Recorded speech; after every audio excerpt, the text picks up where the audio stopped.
Are fictional characters really fictional? In what sense are they not real? By writing a character in a novel that resonates with people, or by depicting one on a screen, you're kind of doing magic. I have observed in myself and in others, people living their lives consistently in a way that channels characters, sometimes fictional ones, but the fictional ones seem to me no less potent of a character to channel, and sometimes in some ways more potent because we have a better sense of who they were than real life historical figures. When people wear those bracelets that say, "What would Jesus do?" or the t-shirts or whatever, what that's pointing to is, and I mean really, and for most people who wear that stuff, they're not serious about it and probably don't have the capacity to actually channel that spirit. But for those who do, what that is pointing to is an attempt to channel the spirit of Christ. What would Jesus do? I'm not sure what to do in this situation, so I will ask myself, what would Jesus do? Or what will the Buddha do? It just happens to be the case that in modern society, people are more distant from figures like that than they are from fictional figures that they've seen in movies and TV shows. I know people whose demeanor, personality, decision making is shaped heavily, whether they would admit it or not, and sometimes they do, is shaped heavily by what would so-and-so do. And the so-and-so, in this case, is a fictional character. How is that not just channeling a spirit and sort of manifesting the desires of that spirit in this world? Now, I'm not saying that's a good or bad thing. I'm saying, because obviously there are many different types of characters, fictional or not, who might have all sorts of different intentions. But how is that any different from channeling a real spirit? I mean, you can say, well, clearly this is not real because we can look and see how this was made. This is a movie where,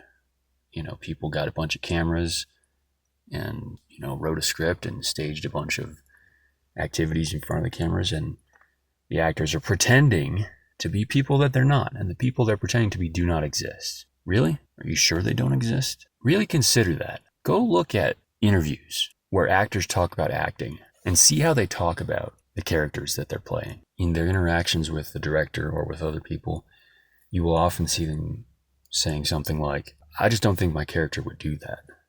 Or I think this character would do this, or he would say it like this. What are they referring to there? Are they just making stuff up? Is it coming from their mind? Or is there perhaps a spirit or form or a sense of a thing that they are channeling when they say that? It may be that they are, in their performance, in their acting, they are channeling a spirit that has an existence, that has a sense of realness or a sense of existence independent of that performance. That's how actors feel, the good ones at least. I mean, that's how they talk about their work. To the extent that someone is a good actor, that is the extent to which the actor is manifesting their actions and words and demeanor in a way that is consistent with something, with that character. What is that something? How can we say that? How can there be a standard for them to be consistent or inconsistent toward if that standard isn't real?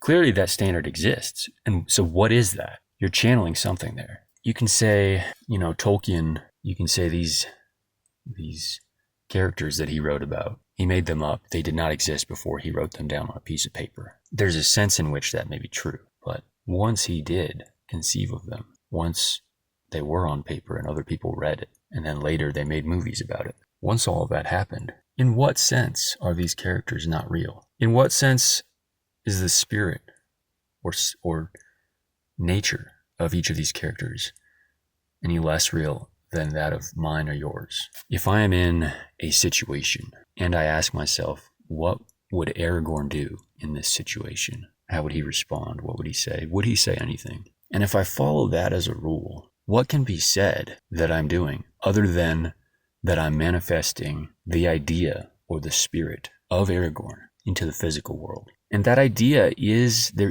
exists, and it does transcend, and it is independent of the authors of the fiction or the movie makers. The actors who played these characters, the extent to which they did a good job is the extent to which they stayed consistent to that standard of what it meant to be Aragorn. If the actor that plays Aragorn had a moment where he was doing something that would be inconsistent with the virtue of that character, or he said something flippant that was out of character. What is that term, out of character? That's just very out of character for him. As an audience, we would watch that and we would recognize, we'd have a negative reaction to it because we're recognizing that there was a betrayal there of what the actual character was. That's not nothing. Even if you don't believe in spirits, I think it's undeniable that the impact fictional media has on people's reality, the way they choose to live their lives, the way they carry themselves, that impact is profound. And one of the big things that is continuing this vicious cycle of degradation in our culture is that all of the characters in media people have to look to, with very few exceptions, lack real virtue. The men are not masculine. The women are not feminine. Everyone's a little bit narcissistic, particularly in the pop culture, prominent media, sometimes a lot narcissistic.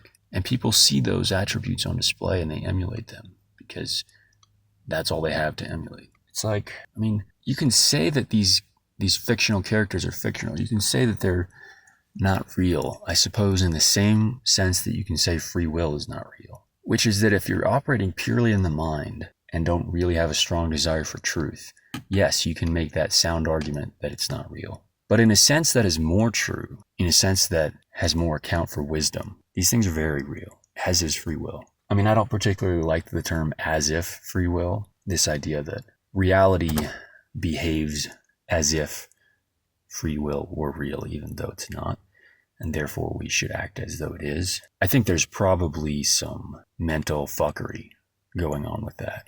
I don't think that's perfectly sound. But it is the case, clearly, that the world does operate as if we have a choice. Now, you can choose to say we don't really have a choice, technically.